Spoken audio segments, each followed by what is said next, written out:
દાહોદમાં એમજીવીસીએલની ડીપીમાં ધડાકો થયો છે। મહાવીરનગર નજીક ડીપીમાં ધડાકો થતા દોડધામ મચી ગઈ હતી। ડીપીમાં શોર્ટ સર્કિટના કારણે વીજ પુરવઠો ખોરવાયો હતો। તો દાહોદમાં એમજીવીસીએલની ડીપીમાં ધડાકો।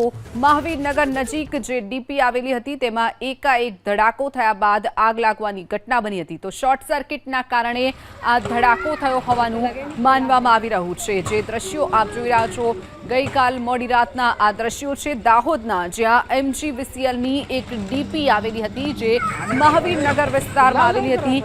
તેમાં એકાએક જ શોર્ટ સર્કિટના કારણે ધડાકો થવાની ઘટના બની છે।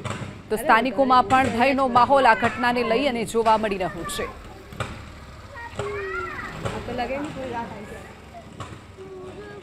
દાહોદમાં એમજીવીસીએલની ડીપીમાં ધડાકો થયો છે। મહાવીરનગર નજીક ડીપીમાં ધડાકો થતા દોડધામ મચી ગઈ હતી। ડીપીમાં શોર્ટ સર્કિટના કારણે વીજ પુરવઠો ખોરવાયો હતો। તો દાહોદમાં એમજીવીસીએલની ડીપીમાં ધડાકો।